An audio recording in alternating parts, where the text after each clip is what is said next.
Hello दोस्तों, स्वागत है तुहाडा एनवायरनमेंट एजुकेशन के तीसरे वीडियो 'ਚ। हजे अपना +2 का पहला पार्ट ही चलता पिया। +2 का पहले पार्ट का नाम है जैविक विभिन्नता बायोडाइवर्सिटी पार्ट 1। इस दे विच असीं कर चुके हैं कि जैविक विभिन्नता का सिद्धांत की है, इसनूं किसने प्रतिपादित किया ते कदों प्रतिपादित किया। इस तो बाद असीं इस दे विच कीता है जैविक विभिन्नता दीआं कदरां कीमतां किहड़ियां-किहड़ियां हैगीआं। उस तो बाद असीं कीता है इस दे विच दूसरे वीडियो 'ਚ कि जैविक विभिन्नता के पद्धर की है या टाइप्स किहड़े-किहड़े हैं। हुण ये तीसरा वीडियो है, इस दे विच असीं करांगे कुदरत विच संतुलन। ये जिहड़ा है बायोडाइवर्सिटी या जैविक विभिन्नता, ये कुदरत दे विच संतुलन किवें रखदा है, कि कुदरत संतुलित है। तो सब तो पहले आपां नूं संतुलन का मीनिंग पता होना चाहिए। संतुलन तो भाव है अजिही स्थिति है जिस विच वख-वख प्रकार दीआं वस्तुआं इक्को मिकदार विच मौजूद हैं और परिस्थितिक पद्धर ते कोई भी परिस्थितिक प्रबंध जिहड़ा है संतुलित नहीं है। हुण देखिए असीं इकोलॉजी लैवल ते परिस्थितिक पद्धर ते की कोई चीज़ संतुलित है नहीं है। ये संतुलन कौन कायम नहीं होण दिंदा? ये बेसिकली दो फैक्टर है जो संतुलन नूं कायम नहीं रखण दिंदा। दो कारण हैगे, एक है अंदरूनी ताकतां इंटरनल फोर्सेस और दूसरे है बाहरी ताकतां एक्सटर्नल फोर्सेस। हुण एक बारी दोबारा तो मैं तुहानूं दस देवां कि संतुलन की है। संतुलन है कि भा के हर एक चीज़ जिहड़ा है प्रॉपर मिकदार दे विच होवे। जिवें असीं संतुलित खुराक की गल करते हैं तो सानूं संतुलित खुराक दे विच हर एक चीज़ प्रॉपर मिकदार 'ਚ मिलदा होवे तो साडा शरीर जिहड़ा है तंदुरुस्त रहिंदा, संतुलित रहिंदा, साडा ग्रोथ भी है। जिवें कि सानूं लोड़ हुंदी है काफ़ी सारे प्रोटीन दी, फिर कार्बोहाइड्रेट्स दी, फिर विटामिन्स दी, मिनरल्स दी, वसा यानी कि चर्बी दी, पानी दी। जे इन्हां चीज़ां दी लोड़ जे प्रॉपर ना होवे तो साडा जिहड़ा है ग्रोथ है वो अनबैलेंस हुंदा, साडा शरीर जिहड़ा है बीमारियां नाल ग्रस्त हुंदा। इसे तरीके नाल कुदरत भी अपने आप नूं संतुलन विच रखना चाहुंदी है, पर कुदरत विच अजिहियां ताकतां हन जो कि इसनूं संतुलित रहन नहीं दिंदी। ये जिहड़ा संतुलन है इसनूं कायम रहन नहीं दिंदे।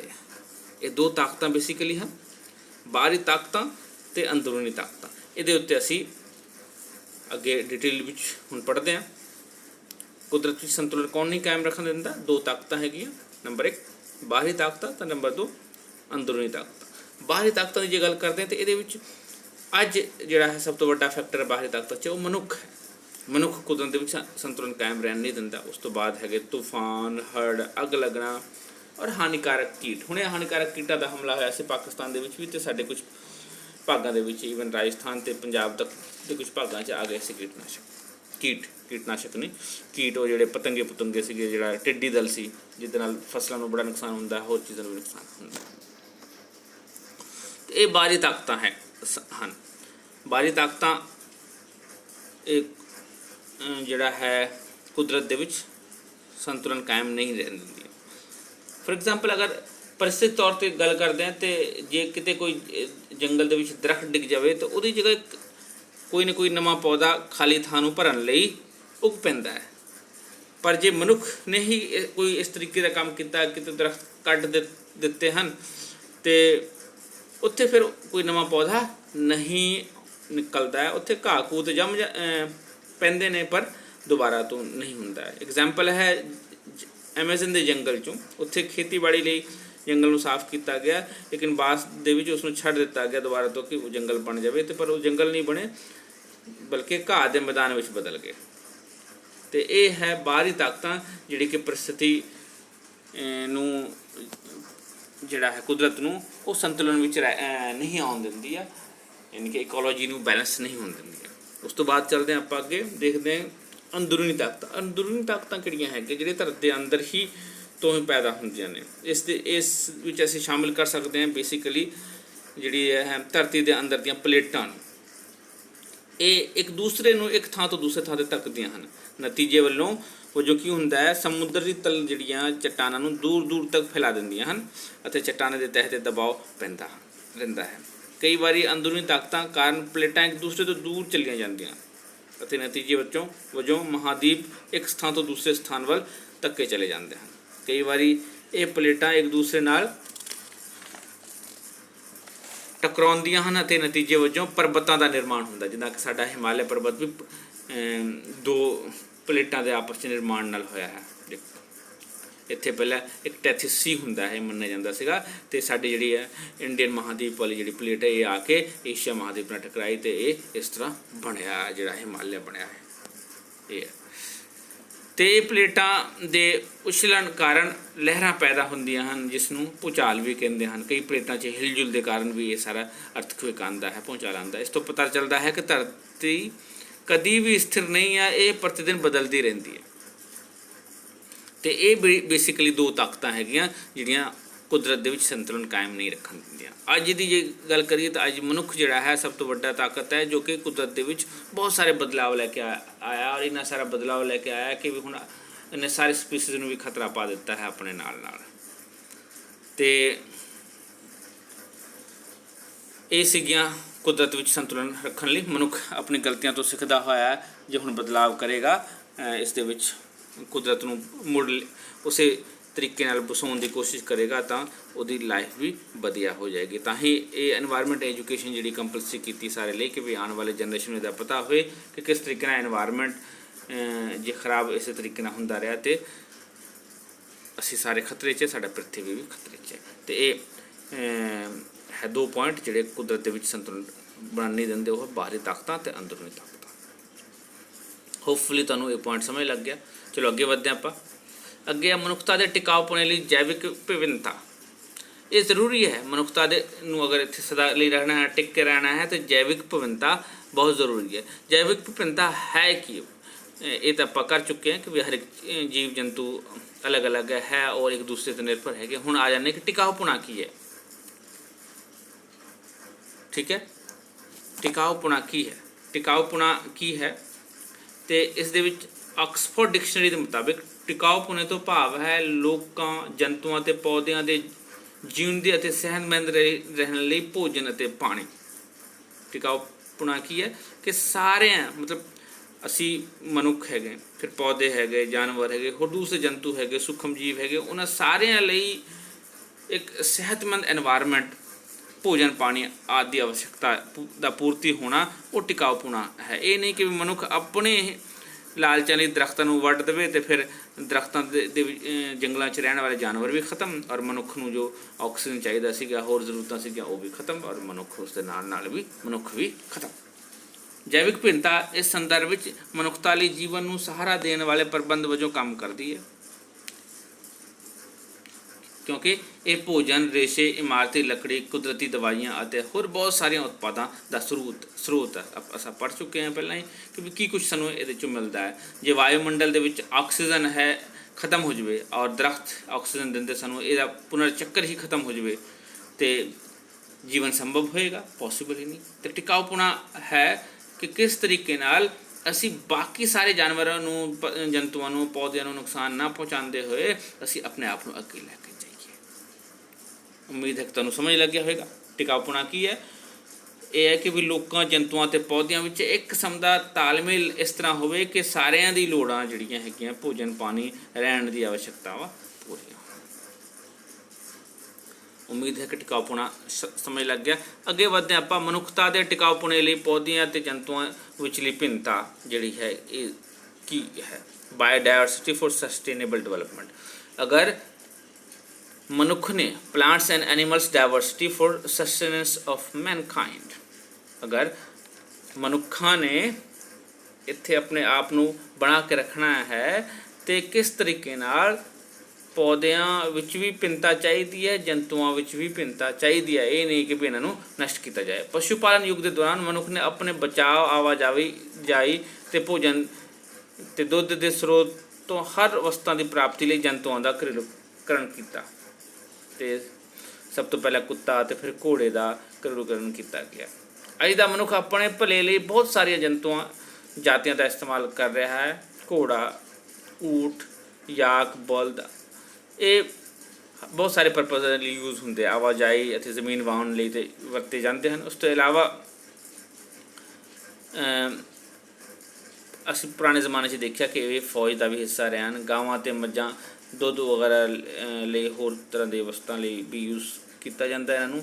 ਉਸ ਤੋਂ ਬਾਅਦ ਸੂਰ ਦਾ ਵੀ ਪਾਲਣ ਕੀਤਾ ਜਾਂਦਾ ਹੈ ਉਹ ਮਾंस ਵਗੈਰਾ ਲਈ। ਤੇ ਇਸ ਤੋਂ ਇਲਾਵਾ ਸ਼ਹਿਦ ਦੀਆਂ ਮੱਖੀਆਂ ਕੁਦਰਤੀ ਖੰਡ ਭਾਵ ਸ਼ਹਿਦ ਦਾ ਸਰੋਤ ਹਨ ਤੇ ਇਹ ਇਹਨਾਂ ਦੀਆਂ ਵੀ ਹੁਣ। ਉਸ ਤੋਂ ਇਲਾਵਾ ਮੱਛੀ ਵਗੈਰਾ ਦਾ ਇਸਤੇਮਾਲ ਹੁੰਦਾ ਹੈ ਮਨੁੱਖਾਂ ਲਈ। ਇਹ ਇਸ ਤੋਂ ਇਲਾਵਾ ਆਪਾਂ ਵਧਦੇ ਹਾਂ ਤੇ ਜੀਵਨ ਦੇ ਵਿੱਚ ਬਹੁਤ ਸਾਰੇ ਬਦਲਾਵ ਆਏ ਹਨ ਸਾਡੇ। ਅੱਜ ਕੱਲ੍ਹ ਅਨਾਜ ਦੇ ਰੂਪ ਵਿੱਚ ਸ਼ਾਮਿਲ ਹੋਰ ਭੋਜਨ ਪਦਾਰਥ ਜਿਹੜੇ ਹੈਗੇ ਸਾਡੇ ਕੋਲ ਹੈ ਜਵਾਰ, ਮੋਟਾ ਅਨਾਜ, ਬਾਜਰਾ ਆਦਿ ਹੈ। ਇਹਨਾਂ ਦੀ ਕਮੀ ਆਈ ਹੈ। ਅਸੀਂ ਦੇਖਦੇ ਹਾਂ ਤੇ ਕਿਸ ਤਰੀਕੇ ਨਾਲ ਪੁਰਾਣੇ ਜ਼ਮਾਨੇ 'ਚ ਸਾਰੇ ਪਦਾਰਥਾਂ ਦੀ ਜ਼ਿਆਦਾ ਉਪਜ ਹੁੰਦੀ ਸੀ ਪਰ ਹੁਣ ਨਹੀਂ ਹੈ। ਉਸ ਤੋਂ ਬਾਅਦ ਅਸੀਂ ਦੇਖਦੇ ਹਾਂ ਕਿ ਕਿਸ ਤਰ੍ਹਾਂ ਫਲਾਂ ਫਰੂਟਾਂ ਦੀ ਵੀ ਜਿਹੜੀ ਆਵਸ਼ਕਤਾ ਹੈ ਮਨੁੱਖ ਦੀ ਆਪਾਂ ਜੰਗਲਾਂ ਤੋਂ ਪੈਦਾ ਹੁੰਦੀ ਹੈ। ਹਵਾ ਲੈਣ ਮਤਲਬ ਆਕਸੀਜਨ ਲਈ, ਸਾਂਸ ਲੈਣ ਲਈ ਆਕਸੀਜਨ ਦੀ ਆਵਸ਼ਕਤਾ ਵੀ ਸਾਨੂੰ ਦਰਖਤਾਂ ਤੋਂ ਪੈਦਾ ਹੁੰਦੀ ਹੈ। ਪਰ ਪੁਰਾਣੇ ਜ਼ਮਾਨੇ ਤੋਂ ਲੈ ਕੇ ਹੁਣ ਤੱਕ ਦੇ ਵਿੱਚ ਬਹੁਤ ਬਦਲਾਵ ਆਇਆ। ਜਿਸ ਤਰ੍ਹਾਂ ਆਬਾਦੀ ਵੱਧਦੀ ਗਈ ਹੈ, ਬਹੁਤ ਸਾਰੀ ਆਬਾਦੀ ਵਧੀ ਹੈ ਔਰ ਆਬਾਦੀ ਕਈ ਗੁਣੇ ਵੱਧ ਗਈ ਹੈ। ਪਰ ਨਾਲ ਨਾਲ ਅਸੀਂ ਇਹ ਵੀ ਦੇਖਦੇ ਹਾਂ ਕਿ ਜਿੰਨੇ ਸਾਨੂੰ ਦਰਖਤਾਂ ਦੀ ਲੋੜ ਸੀ, ਜਿੰਨੇ ਸਾਨੂੰ ਇੱਕ ਈਕੋਸਿਸਟਮ ਦੀ ਲੋੜ ਸੀ, ਉਹ ਸਾਨੂੰ ਨਹੀਂ ਮਿਲੀ। ਔਰ ਸਗੋਂ ਮਨੁੱਖ ਨੇ ਇਹਨਾਂ ਦਾ ਹਰਾਸ ਕੀਤਾ, ਇਹਨੂੰ ਕੱਟ ਕੇ ਆਪਣੇ ਲਈ ਇਸਤੇਮਾਲ ਕੀਤਾ, ਜਿਸ ਦੇ ਕਾਰਨ ਜੰਗਲਾਂ ਦੀ ਕਮੀ ਆਈ ਹੈ। ਜੋ ਜਿਸ ਮਾਤਰਾ ਵਿੱਚ ਚਾਹੀਦੀਆਂ ਸੀਗੀਆਂ ਜੰਗਲ ਜਾਂ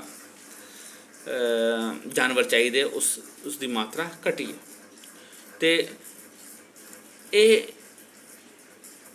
ਬੇਸਿਕਲੀ ਹੋਇਆ ਕੀ ਹੈ ਕਿ ਅੱਜ ਦੇ ਯੁੱਗ ਦੇ ਵਿੱਚ ਅਸੀਂ ਜਿਹੜਾ ਵਿਕਸਿਤ ਹੋਏ ਹਾਂ ਤੇ ਪੁਰਾਣੇ ਜ਼ਮਾਨੇ 'ਚ ਜਿਸ ਲੈਵਲ 'ਤੇ ਸੀਗੇ ਉਦੋਂ ਕਾਫੀ ਹੱਦ ਤੱਕ ਇੱਕ ਸਸਟੇਨੇਬਲ ਕੰਮ ਸੀ, ਯਾਨੀ ਕਿ ਕਾਫੀ ਹੱਦ ਤੱਕ ਟਿਕਾਊਪਣ ਵਾਲਾ ਕੰਮ ਸੀ। ਪਰ ਅੱਜ ਕੀ ਹੈ ਕਿ ਵੀ ਅੱਜ ਟਿਕਾਊਪਣ ਵਾਲਾ ਕੰਮ ਜਿਹੜਾ ਹੈ ਉਹ ਆਲਮੋਸਟ ਖਤਮ ਹੋ ਗਿਆ ਤੇ ਇਸ ਲਈ ਪੂਰੀ ਦੁਨੀਆ ਦੇ ਲੋਕ, ਪੂਰੀ ਦੁਨੀਆ ਦੇ ਵਿਗਿਆਨੀ, ਪੂਰੀ ਦੁਨੀਆ ਦੀਆਂ ਸਰਕਾਰਾਂ ਇਸ ਗੱਲ ਲਈ ਚਿੰਤਿਤ ਹੈ। ਤੇ ਹੁਣ ਹੈ ਕਿ ਵੀ ਮਨੁੱਖਤਾ ਦੇ ਟਿਕਾਊਪਣ ਲਈ ਪੌਦੇ ਤੇ ਜੰਤੂਆਂ ਵਿੱਚ ਜਿਹੜੀ ਭਿੰਨਤਾ ਹੈ ਉਹ ਕਾਇਮ ਰੱਖਣਾ ਬੜਾ ਜ਼ਰੂਰੀ ਹੈ। ਔਰ ਉਸ ਨੂੰ ਕਾਇਮ ਰੱਖਣ ਲਈ ਆਪਾਂ ਕੀ ਕਰ ਸਕਦੇ ਹਾਂ? ਸਭ ਤੋਂ ਪਹਿਲਾਂ ਸਾਨੂੰ ਪਤਾ ਹੋਣਾ ਚਾਹੀਦਾ ਹੈ ਕਿਹਨਾਂ ਗੱਲਾਂ ਦਾ, ਹੇਠ ਲਿਖੇ ਗੱਲਾਂ ਦਾ। ਉਹ ਨੰਬਰ 1 ਗੱਲ ਹੈ ਕਿ ਸਰੋਤਾਂ ਦੀ ਘਾਟ ਹੈ। ਹਰ ਤਰ੍ਹਾਂ ਦੇ ਸਰੋਤਾਂ ਦੀ ਘਾਟ ਹੈ ਇਸ ਵੇਲੇ। ਅਗਰ ਸਰੋਤ ਦੀ ਘਾਟ ਕਰਦੇ ਹਾਂ ਤੇ ਭੂਮੀ, ਪਾਣੀ, ਖਣਿਜ ਤੇ ਜੈਵਿਕ ਸਰੋਤ ਸ਼ਾਮਿਲ ਹਨ। ਤੇ ਇਹ ਸਾਰੇ ਸਰੋਤਾਂ ਦੀ ਘਾਟ ਹੈ ਜੈਵਿਕ, ਔਰ ਇਹਨਾਂ ਸਾਰੇ ਸਰੋਤਾਂ ਨੂੰ ਅਸੀਂ ਵੱਖ-ਵੱਖ ਕੰਮਾਂ ਲਈ ਇਸਤੇਮਾਲ ਕਰ ਸਕਦੇ ਹਾਂ। ਔਰ ਜਦੋਂ ਹਰ ਇੱਕ ਚੀਜ਼ ਬਹੁਤ ਜ਼ਿਆਦਾ ਮਾਤਰਾ 'ਚ ਅਵੇਲੇਬਲ ਨਾ ਹੋਵੇ, ਉਪਲਬਧ ਨਾ ਹੋਵੇ ਔਰ ਉਸ ਦੀਆਂ ਕਈ ਹੋਰ ਚੀਜ਼ਾਂ 'ਚ ਵਰਤੋਂ ਵੀ ਆ ਸਕਦੀ ਹੈ ਤਾਂ ਅਸੀਂ ਇਹ ਮੰਨ ਕੇ ਚੱਲਦੇ ਕਿ ਉਸ ਸਰੋਤ ਦੀ ਘਾਟ ਹੈ। ਤੇ ਸਾਡੇ ਕੋਲ ਜਿਹੜੇ ਸਰੋਤ ਹੈ ਜਾਂ ਭੂਮੀ ਦੀ ਸਰੋਤ ਹੈ ਜਾਂ ਫਿਰ ਪਾਣੀ ਦੀ ਸਰੋਤ ਹੈ ਜਾਂ ਖਣਿਜ ਦੀ ਸਰੋਤ ਹੈ, ਜੈਵਿਕ ਸਰੋਤ ਹੈ, ਇਹਨਾਂ ਸਰੋਤਾਂ ਦੀ ਘਾਟ ਹੈ। ਤੇ ਆਪਾਂ ਨੂੰ ਫਿਰ ਕੀ ਕਰਨਾ ਪਏਗਾ? ਇਹਨਾਂ ਨੂੰ ਲਿਮਿਟਿਡ ਵੇ 'ਚ ਇਸਤੇਮਾਲ ਕਰਨਾ ਪਏਗਾ। ਇਹਨਾਂ ਨੂੰ ਲਿਮਿਟਿਡ ਵੇ 'ਚ ਬਚਾਓ ਤਰੀਕੇ ਨਾਲ, ਸਸਟੇਨੇਬਲ ਤਰੀਕੇ ਨਾਲ ਤੇ ਟਿਕਾਊਪੂਰਨ ਤਰੀਕੇ ਨਾਲ ਇਹਨਾਂ ਸਾਰੀ ਚੀਜ਼ਾਂ ਦਾ ਇਸਤੇਮਾਲ ਕਰਨਾ ਪਵੇਗਾ। ਇਸ ਗੱਲ ਨੂੰ ਆਪਾਂ ਨੂੰ ਦੇਖਣਾ ਪਏਗਾ। ਅੱਗੇ ਚੱਲਦੇ ਹਾਂ। ਜੈਵਿਕ ਵਿਭਿੰਨਤਾ ਦੀ ਪ੍ਰਸਥਿਤੀ ਪੱਖੋਂ ਭੂਮਿਕਾ, ਏਕੋਲੋਜੀਕਲ ਰੋਲ ਆਫ ਬਾਇਓਡਾਇਵਰਸਿਟੀ, यानी कि बायोडाइवर्सिटी ਦਾ ਰੋਲ ਕੀ ਹੈ ਪ੍ਰਸਥਿਤਿਕ ਤੌਰ 'ਤੇ। ਮੈਂ ਬਾਕੀ ਜਿਹੜੇ ਪੁਆਇੰਟਸ ਤੁਹਾਨੂੰ ਪਿਛਲੇ ਦੱਸੇ ਇਹਨਾਂ ਨੂੰ ਜ਼ਿਆਦਾ ਡਿਟੇਲ 'ਚ ਨਹੀਂ ਕੀਤਾ। ਭੂਮੀ ਸਰੋਤਾਂ ਦੀ ਘਾਟ, ਪਾਣੀ ਸਰੋਤਾਂ ਦੀ ਘਾਟ, ਖਣਿਜ ਸਰੋਤਾਂ ਦੀ ਘਾਟ, ਜੈਵਿਕ ਸਰੋਤਾਂ ਦੀ ਘਾਟ, ਇਹ ਤੁਸੀਂ ਆਪਣੇ ਪਾਠ ਪੁਸਤਕ ਵਿੱਚ ਵੀ ਪੜ੍ਹ ਸਕਦੇ ਹੋ। ਔਰ ਇਹ ਓਬਵੀਅਸ ਹੈ, ਹਰ ਚੀਜ਼ ਦੀ ਘਾਟ ਹੈ, ਅਵੇਲੇਬਿਲਿਟੀ ਨਹੀਂ ਹੈ। ਤੇ ਇਹਨਾਂ ਨੂੰ ਆਪਾਂ ਵੱਖ-ਵੱਖ ਕੰਮਾਂ ਲਈ ਕਿਵੇਂ ਇਸਤੇਮਾਲ ਕਰ ਸਕਦੇ ਹਾਂ, ਇੱਥੇ ਤੁਸੀਂ ਡਿਟੇਲ ਦੇ ਵਿੱਚ ਕਿਤਾਬ 'ਚ ਪੜ੍ਹ ਸਕਦੇ ਹੋ। ਬਾਕੀ ਤੁਸੀਂ ਇਹ ਪੁਆਇੰਟਸ ਯਾਦ ਰੱਖੋਗੇ ਤਾਂ ਵੀ ਤੁਹਾਡੇ ਲਈ ਸਫੀਸ਼ੀਐਂਟ ਹੋਏਗਾ ਕਿ ਕਿਸ ਤਰੀਕੇ ਨਾਲ ਅਸੀਂ ਇਹਨਾਂ ਚੀਜ਼ਾਂ ਨੂੰ ਖ਼ਤਮ ਨਹੀਂ ਕਰਨਾ, ਮਿਸਯੂਜ਼ ਨਹੀਂ ਕਰਨਾ। ਅੱਗੇ ਚੱਲਦੇ ਹਾਂ ਅਗਲੇ ਪੁਆਇੰਟ 'ਤੇ, ਜੈਵਿਕ ਵਿਭਿੰਨਤਾ ਦੀ ਪ੍ਰਸਥਿਤਿਕ ਪੱਖੋਂ ਭੂਮਿਕਾ। ਅਗਰ ਜੈਵਿਕ ਵਿਭਿੰਨਤਾ ਦੀ ਪ੍ਰਸਥਿਤਿਕ ਤੌਰ 'ਤੇ ਭੂਮਿਕਾ ਦੀ ਗੱਲ ਕਰਦੇ ਹਾਂ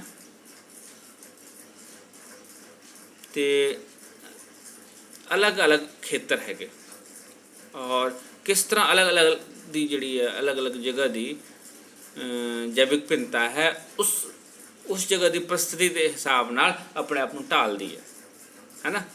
ਤੇ ਕਿਸ ਤਰੀਕੇ ਨਾਲ ਉਹ ਸਾਡੇ ਲਈ ਫਾਇਦੇਮੰਦ ਵੀ ਹੈਗੇ। ਹੁਣ ਆਪਾਂ ਇੱਥੇ ਗੱਲ ਕਰਦੇ ਹਾਂ, ਜੇ ਅਗਰ ਇੱਥੋਂ ਦੇ ਰਹਿਣ ਵਾਲੇ ਲੋਕ ਹੈਗੇ, ਮਤਲਬ ਭਾਰਤ ਦੇ ਜਾਂ ਪੰਜਾਬ ਦੇ ਖਾਸ ਕਰਕੇ ਰਹਿਣ ਵਾਲੇ ਲੋਕ ਜਿਹੜੇ ਉਹ ਇੱਕ ਕਿਸਮ ਦੇ ਜਲਵਾਯੂ 'ਚ ਰਹਿੰਦੇ ਨੇ, ਔਰ ਜੇ ਉਹੀ ਰੇਗਿਸਤਾਨ ਵਿੱਚ ਚਲੇ ਜਾਣ ਤਾਂ ਉਹਨਾਂ ਦਾ ਰਹਿਣ ਸਹਿਣ ਥੋੜ੍ਹਾ ਜਿਹਾ ਡਿਫਰੈਂਟ ਹੋ ਜਾਏਗਾ। ਉਹੀ ਅਗਰ ਅਮੇਜ਼ਨ ਦੇ ਜੰਗਲ 'ਚ ਚੱਲ ਜਾਏ ਤਾਂ ਉਹਨਾਂ ਨੂੰ ਆਪਣੇ ਉੱਥੇ ਦੀ ਪ੍ਰਸਥਿਤੀ ਅਨੁਸਾਰ ਆਪਣੇ ਆਪ ਨੂੰ ਢਾਲਣਾ ਪਵੇਗਾ। ਅਤੇ ਇਸ ਦੇ ਲਈ ਕੁਛ ਗੱਲਾਂ ਜੋ ਕਿ ਮੈਂ ਨੋਟ ਕੀਤੀਆਂ ਕਿਤਾਬ 'ਚ, ਉਹ ਹੈ ਕਿ ਵੀ ਤਪਤ ਖੰਡੀ ਵਰਖਾ ਜੰਗਲਾਂ ਵਿੱਚ ਰਹਿਣ ਵਾਲੇ ਲੋਕ ਦਾ ਇੱਕ ਆਪਣਾ ਇਕੋਲੋਜੀ ਹੁੰਦਾ ਹੈ। ਮੂੰਗੇ ਦੇ ਚੱਟਾਨਾਂ ਵਰਗੇ ਸਥਾਨਾਂ 'ਤੇ ਰਹਿਣ ਵਾਲੇ ਲੋਕਾਂ ਦਾ ਵੀ ਆਪਣਾ ਇੱਕ ਇਕੋਲੋਜੀ ਹੁੰਦਾ, ਉਸ ਹਿਸਾਬ ਨਾਲ ਉਹਨਾਂ ਨੇ ਆਪਣੇ ਆਪ ਨੂੰ ਢਾਲਿਆ ਹੁੰਦਾ। ਮਰੂਥਲਾਂ ਵਿੱਚ ਰਹਿਣ ਵਾਲੇ ਲੋਕਾਂ ਦਾ ਵੀ ਆਪਣਾ ਇਕੋਲੋਜੀ ਹੁੰਦਾ ਹੈ। ਅਗਰ ਗੱਲ ਕਰੀਏ ਕਿ ਵੀ ਮਰੂਥਲਾਂ 'ਚ ਰਹਿਣ ਵਾਲੇ ਲੋਕ ਆਪਣਾ ਮੂੰਹ ਲੰਬੀ ਘੁੰਡ ਨਾਲ ਝੁੰਡ ਕੱਢ ਕੇ ਕਿਉਂ ਰੱਖਦੇ ਹੈ, ਉੱਥੇ ਜ਼ਿਆਦਾ ਖੁੱਲ੍ਹੇ ਕੱਪੜੇ ਕਿਉਂ ਪਾਏ ਜਾਂਦੇ ਹਨ, ਅਤੇ ਇਹ ਉੱਥੇ ਆਪਣੇ ਆਪ ਨੂੰ ਉੱਥੇ ਦੀ ਇਕੋਲੋਜੀ ਨਾਲ, ਉੱਥੇ ਦੀ ਪ੍ਰਸਥਿਤੀ ਨਾਲ ਜਿਹੜਾ ਹੈ ਇੱਕ ਮੇਨਟੇਨ ਕਰਕੇ ਰੱਖਣ ਦੀ ਗੱਲ ਹੈ। ਵੱਖਰੇ ਵੱਖਰੇ ਵਾਤਾਵਰਣ ਵਿੱਚ ਜਿਹੜੇ ਸਮੁਦਾਇ ਰਹਿੰਦੇ ਹਨ, ਇੱਕੋ ਜਾਤੀ ਦੇ ਪ੍ਰਾਣੀਆਂ ਵਿੱਚ ਵੱਖਰੇ ਵੱਖਰੇ ਗੁਣ ਪੈਦਾ ਹੋ ਜਾਂਦੇ ਹੈ। ਇਹ ਜੈਵਿਕ ਭਿੰਨਤਾ ਦੀ ਪ੍ਰਸਥਿਤੀ ਪੱਖੋਂ ਭੂਮਿਕਾ ਹੈ ਕਿ ਵੀ ਇੱਕੋ ਵੱਖਰੇ ਵੱਖਰੇ ਵਾਤਾਵਰਣ 'ਚ ਇੱਕੋ ਜੀਵ ਦੀ ਅਲੱਗ-ਅਲੱਗ ਜਿਹੜੀਆਂ ਹੈਗੀਆਂ ਅਲੱਗ-ਅਲੱਗ ਗੁਣ ਪੈਦਾ ਹੋ ਜਾਂਦੇ ਹਨ। ਅਤੇ ਇਸੀ ਜੈਵਿਕ ਭਿੰਨਤਾ 'ਚ ਪ੍ਰਸਥਿਤੀਆਂ ਪੱਖੋਂ ਭੂਮਿਕਾ ਕਿਸ ਤਰ੍ਹਾਂ ਇਕੋਲੋਜਿਕ ਦੇ ਵਿੱਚ ਬਾਇਓਡਾਇਵਰਸਿਟੀ ਜਿਹੜਾ ਇੱਕ ਰੋਲ ਪਲੇ ਕਰਦੀ ਹੈ। ਹੁਣ ਈਗੋ ਅਤੇ ਈਗੋ ਮਤਲਬ ਮੈਂ, ਈਕੋ ਮਤਲਬ ਐਨਵਾਇਰਨਮੈਂਟ। ਈਗੋ ਜੇ ਆਪਣੇ ਆਪ ਨੂੰ ਅਸੀਂ ਸਭ ਤੋਂ ਸ੍ਰੇਸ਼ਟ ਮੰਨਦੇ ਹਾਂ ਅਤੇ ਫਿਰ ਆਪਣੇ ਆਪ ਨੂੰ ਸਭ ਤੋਂ ਉੱਪਰ ਰੱਖਦੇ ਹਾਂ ਅਤੇ ਹੌਲੀ ਹੌਲੀ ਇਹ ਸਾਰਾ ਕੁਛ ਨਸ਼ਟ ਹੋ ਜਾਏਗਾ ਅਤੇ ਖ਼ਤਮ ਹੋ ਜਾਏਗਾ ਅਤੇ ਅਸੀਂ ਉਹਦੇ ਨਾਲ ਖ਼ਤਮ ਹੋ ਜਾਵਾਂਗੇ। ਔਰ ਈਕੋ ਮਤਲਬ ਇਕੋਲੋਜੀ ਜੇ ਅਸੀਂ ਆਪਣੇ ਆਪ ਨੂੰ ਇਕੋਲੋਜੀ ਦਾ ਹਿੱਸਾ ਮੰਨਾਂਗੇ, ਯਾਨੀ ਕਿ ਪ੍ਰਸਥਿਤੀ ਦਾ ਹਿੱਸਾ ਮੰਨਾਂਗੇ, ਅਤੇ ਵੀ ਅਸੀਂ ਉਹਨਾਂ ਦੇ ਨਾਲ ਸਰਵਾਈਵ ਕਰਾਂਗੇ ਅਤੇ ਉਹ ਵੀ ਰਹਿ ਜਾਣਗੇ ਅਤੇ ਅਸੀਂ ਵੀ ਰਹਿ ਜਾਵਾਂਗੇ ਅਤੇ ਟਿਕਾਊਪੁਣਾ ਆ ਜਾਏਗਾ ਔਰ ਸਾਡਾ ਜਿਹੜਾ ਹੈ ਵਾਤਾਵਰਨ ਉਹ ਜੀਵਿਤ ਰਹਿ ਪਾਏਗਾ। ਅਤੇ ਇਸ ਲਈ ਜਿਹੜੀ ਆ ਐਨਵਾਇਰਨਮੈਂਟ ਐਜੂਕੇਸ਼ਨ ਇਸ ਲਈ ਦਿੱਤੀ ਜਾਂਦੀ ਹੈ ਕਿ ਸਰੋਤਾਂ ਦੀ ਘਾਟ ਹੈ, ਔਰ ਸਰੋਤਾਂ ਦੀ ਘਾਟ ਨੂੰ ਮੁੱਖ ਰੱਖਦੇ ਹੋਏ ਅਸੀਂ ਜਿਨ੍ਹਾਂ ਚੀਜ਼ਾਂ ਦੀ ਵਰਤੋਂ ਕਰਾਂਗੇ ਪ੍ਰਸਥਿਤੀ ਦੇ ਹਿਸਾਬ ਨਾਲ, ਇਸ ਤਰੀਕੇ ਨਾਲ ਵਰਤੋਂ ਕਰਾਂਗੇ ਕਿ ਉਸ ਦੇ ਵਿੱਚ ਉਸ ਦਾ ਖਾਤਮਾ ਨਾ ਹੋਵੇ, ਬਲਕਿ ਉਸ ਦਾ ਮੁੜ ਜਿਹੜਾ ਚੱਕਰ ਹੈ ਉਹ ਚੱਲਦਾ ਰਹਿੰਦਾ ਹੈ, ਉਹ ਚੱਲਦਾ ਰਹੇ, ਤਾਂ ਅਸੀਂ ਉਸ ਦੇ ਨਾਲ ਸਾਡੀ ਲਾਈਫ ਦੀ ਸਸਟੇਨੇਬਿਲਿਟੀ, ਸਾਡੇ ਲਾਈਫ ਦਾ ਜਿਹੜਾ ਟਿਕਾਊਪੁਣਾ ਉਹ ਬਰਕਰਾਰ ਰਹੇ। ਇਹ ਸੀ ਦੋਸਤੋ ਪਹਿਲਾ ਚੈਪਟਰ। ਅਤੇ ਇੱਕ ਵਾਰੀ ਫਿਰ ਤੋਂ ਮੈਂ ਇਸ ਨੂੰ ਤੁਹਾਡੇ ਲਈ ਰਿਵਾਈਜ਼ ਕਰ ਦਿੰਦਾ ਵਾਂ ਕਿ ਵੀ ਪਹਿਲੇ ਚੈਪਟਰ 'ਚ ਅਸੀਂ ਕੀ ਕੁਛ ਕੀਤਾ ਹੈ। ਸਭ ਤੋਂ ਪਹਿਲਾਂ ਅਸੀਂ ਕੀਤਾ ਹੈ ਕਿ ਕੀ ਜੈਵਿਕ ਭਿੰਨਤਾ ਕੀ ਹੈ, ਇਸ ਦਾ ਸਿਧਾਂਤ ਕਿਸ ਨੇ ਦਿੱਤਾ ਔਰ ਸਿਧਾਂਤ ਕਦੋਂ ਦਿੱਤਾ, 1986 ਦੇ ਵਿੱਚ ਵਾਲਟਰ ਜੀ ਰੋਜ਼ਨ ਨੇ ਦਿੱਤਾ। ਉਸ ਤੋਂ ਬਾਅਦ ਹੈ ਜੈਵਿਕ ਭਿੰਨਤਾ ਦੀਆਂ ਕਦਰਾਂ ਕੀਮਤਾਂ ਕੀ ਹੈਗੀਆਂ, ਵੈਲਿਊਜ਼ ਕੀ ਹੈਗੀਆਂ, ਯਾਨੀ ਕਿ ਇਸ ਦੀ ਇੰਪੋਰਟੈਂਸ ਕੀ ਹੈਗੀ, ਪ੍ਰਸਥਿਤਿਕ ਕਦਰਾਂ ਕੀਮਤਾਂ ਹੈਗੀਆਂ। ਉਸ ਤੋਂ ਬਾਅਦ ਹੈ ਅਨੁਵਾਂਸ਼ਿਕ ਕਦਰਾਂ ਕੀਮਤਾਂ, ਆਰਥਿਕ ਕਦਰਾਂ ਕੀਮਤਾਂ, ਵਿਗਿਆਨਿਕ ਕਦਰਾਂ ਕੀਮਤਾਂ, ਦਵਾਈਆਂ ਨਾਲ ਸੰਬੰਧਿਤ ਕਦਰਾਂ ਕੀਮਤਾਂ। ਉਸ ਤੋਂ ਬਾਅਦ ਹੈ ਸਮਾਜਿਕ ਨਾਲ ਸੰਬੰਧਿਤ ਕਦਰਾਂ ਕੀਮਤਾਂ ਅਤੇ ਸੱਭਿਆਚਾਰਕ ਕਦਰਾਂ ਕੀਮਤਾਂ, ਮਨੋਰੰਜਕ ਕਦਰਾਂ ਕੀਮਤਾਂ। ਇਹ ਸਾਰੀਆਂ ਜੈਵਿਕ ਭਿੰਨਤਾ ਦੀਆਂ ਕਦਰਾਂ ਕੀਮਤਾਂ ਹੈ। ਉਸ ਤੋਂ ਬਾਅਦ ਹੈ ਇਹਦੇ ਪੱਧਰ ਕੀ ਹਨ, ਕਿਸਮ ਕੀ ਹਨ। 3 ਪੱਧਰ ਹੈਗੇ ਇਹਦੇ: ਜੀਨ ਸੰਬੰਧੀ ਭਿੰਨਤਾ, ਜਾਤੀ ਸੰਬੰਧੀ, ਜਾਤੀਆਂ ਵਿਚਲੀ ਭਿੰਨਤਾ, ਜਾਂ ਫਿਰ ਨੈਕਸਟ ਥਰਡ ਹੈ ਪ੍ਰਸਥਿਤੀ ਸੰਬੰਧੀ ਭਿੰਨਤਾ। ਇਹਨੂੰ ਇੰਗਲਿਸ਼ 'ਚ ਜੈਨੇਟਿਕ ਡਾਇਵਰਸਿਟੀ, ਸਪੀਸੀਜ਼ ਡਾਇਵਰਸਿਟੀ ਅਤੇ ਈਕੋਸਿਸਟਮ ਡਾਇਵਰਸਿਟੀ ਕਿਹਾ ਜਾਂਦਾ। ਉਸ ਤੋਂ ਬਾਅਦ ਕੁਦਰਤ ਵਿੱਚ ਸੰਤੁਲਨ ਬਣਨ ਕੌਣ ਨਹੀਂ ਦਿੰਦਾ, ਉਹ ਹੈ 2 ਫੈਕਟਰ ਹੈਗੇ, ਬਾਹਰੀ ਫੈਕਟਰ ਯਾਨੀ ਕਿ ਐਕਸਟਰਨਲ ਫੋਰਸਿਸ, ਐਂਡ ਦੂਸਰਾ ਹੈ ਅੰਦਰੂਨੀ ਤਾਕਤਾਂ। ਇਸ ਦੇ ਬਾਰੇ ਵੀ ਆਪਾਂ ਪੜ੍ਹ ਚੁੱਕੇ। ਉਸ ਤੋਂ ਬਾਅਦ ਅਸੀਂ ਪੜ੍ਹਿਆ ਕਿ ਟਿਕਾਊਪੁਣਾ ਕੀ ਹੈ। ਟਿਕਾਊਪੁਣਾ ਤੋਂ ਭਾਵ ਹੈ ਲੋਕਾਂ, ਜੰਤੂਆਂ ਅਤੇ ਪੌਦਿਆਂ ਦੇ ਜਿਉਂਦੇ ਰਹਿਣ ਲਈ ਔਰ ਸਿਹਤਮੰਦ ਰਹਿਣ ਲਈ ਜੋ ਵੀ ਆਵਸ਼ਕ ਲੋੜਾਂ ਹੈ ਉਸ ਦੀ ਸਹੀ ਮਾਤਰਾ 'ਚ ਪੂਰਤੀ ਹੋਣਾ, ਔਰ ਇੱਕ ਦੂਸਰੇ ਦਾ ਸ਼ੋਸ਼ਣ ਨਹੀਂ ਕਰਨਾ। ਉਪਯੋਗ ਜ਼ਰੂਰਤ ਦੇ ਮੁਤਾਬਿਕ ਹੋਣੀ ਚਾਹੀਦੀ ਹੈ। ਸ਼ੋਸ਼ਣ ਨਹੀਂ ਹੋਣਾ ਚਾਹੀਦਾ। ਸ਼ੋਸ਼ਣ ਨਾਲ ਦੂਸਰੇ ਜਿਹੜੇ ਪ੍ਰਸਥਿਤਿਕ ਫੈਕਟਰਸ ਹੈਗੇ, ਦੂਸਰੇ ਜਿਹੜੇ ਜੀਵ ਜੰਤੂ, ਉਹਨਾਂ ਦਾ ਖਾਤਮਾ ਹੋਏਗਾ ਅਤੇ ਪ੍ਰਸਥਿਤੀ ਵਿੱਚ ਜਿਹੜਾ ਬਦਲਾਅ ਲੈ ਕੇ ਸਾਰੇ ਚੀਜ਼ ਨੂੰ ਨਸ਼ਟ ਕਰ ਦੇਗਾ। ਇਹ ਅਸੀਂ ਕੀਤਾ। ਉਸ ਤੋਂ ਬਾਅਦ ਅਸੀਂ ਕੀਤਾ ਕਿ ਮਨੁੱਖਤਾ ਦੇ ਟਿਕਾਊਪਣ ਲਈ ਪੌਦਿਆਂ ਅਤੇ ਜੰਤੂ ਵਿੱਚ ਜਿਹੜੀ ਭਿੰਨਤਾ ਹੈ ਉਹ ਕਾਇਮ ਰੱਖਣੀ ਬੜੀ ਜ਼ਰੂਰੀ ਹੈ। ਉਸ ਤੋਂ ਬਾਅਦ ਅਸੀਂ ਕੀਤਾ ਕਿ ਸਰੋਤਾਂ ਦੀ ਘਾਟ ਹੈ। ਕਿਹੜੇ ਸਰੋਤਾਂ ਦੀ ਘਾਟ ਹੈ? ਜ਼ਮੀਨ ਦੇ ਸਰੋਤਾਂ ਦੀ ਘਾਟ ਹੈ, ਪਾਣੀ ਦੇ ਸਰੋਤਾਂ ਦੀ ਘਾਟ ਹੈ, ਖਣਿਜ ਦੇ ਸਰੋਤਾਂ ਦੀ ਘਾਟ ਹੈ, ਅਤੇ ਔਰ ਇਹ ਸਾਰੇ ਸਰੋਤ ਜਿਹੜੇ ਹੈਗੇ ਖਣਿਜ ਪਦਾਰਥ ਸਾਰੇ ਲਿਮਿਟਿਡ ਹੈਗੇ, ਅਤੇ ਇਸ ਨੂੰ ਪ੍ਰੋਪਰ ਵਿੱਚ ਇਸਤੇਮਾਲ ਕੀਤਾ ਜਾਣਾ ਚਾਹੀਦਾ। ਉਸ ਤੋਂ ਬਾਅਦ ਅਸੀਂ ਕੀਤਾ ਕਿ ਜੈਵਿਕ ਭਿੰਨਤਾ ਦੀ ਪ੍ਰਸਥਿਤੀ ਪੱਖੋਂ ਭੂਮਿਕਾ ਕੀ ਹੈ, ਕਿਸ ਤਰੀਕੇ ਨਾਲ ਜੈਵਿਕ ਭਿੰਨਤਾ ਜਿਹੜੀ ਹੈ ਮਨੁੱਖ ਨੂੰ ਆਪਣੇ ਆਪ ਨੂੰ ਪ੍ਰਸਥਿਤੀ ਦੇ ਹਿਸਾਬ ਨਾਲ ਢਾਲਦੀ ਹੈ, ਹਰ ਇੱਕ ਜੀਵ ਨੂੰ ਇਹਨੂੰ ਢਾਲਣ ਦਾ ਮੌਕਾ ਦਿੰਦੀ ਹੈ। ਅਤੇ ਸਾਨੂੰ ਈਗੋ ਲੈ ਕੇ ਨਹੀਂ ਚੱਲਣਾ ਚਾਹੀਦਾ, ਸਾਨੂੰ ਇਕੋਲੋਜੀ ਦੇ ਹਿਸਾਬ ਨਾਲ ਚੱਲਣਾ ਚਾਹੀਦਾ, ਤਾਂ ਕਿ ਸਾਰੇ ਦੀ ਲਾਈਫ ਜਿਹੜੀ ਹੈ, ਸਾਰੇ ਜੀਵਿਤ ਜਿਹੜੇ ਪ੍ਰਾਣੀ ਰਹਿੰਦੇ ਧਰਤੀ 'ਤੇ, ਉਹਨਾਂ ਦੇ ਵਿੱਚ ਬੈਲੈਂਸ ਰਹੇ। ਅਤੇ ਹੋਪਫੁਲੀ ਤੁਹਾਨੂੰ ਪਹਿਲਾ ਚੈਪਟਰ ਸਮਝ ਲੱਗਿਆ। ਪਹਿਲਾ ਚੈਪਟਰ ਹੈ ਸਾਡਾ ਜੈਵਿਕ ਭਿੰਨਤਾ ਭਾਗ 2। ਨੈਕਸਟ ਚੈਪਟਰ ਮੈਂ ਲੈ ਕੇ ਆਵਾਂਗਾ ਹੁਣ। Thank you, god bless you, take care, bye bye.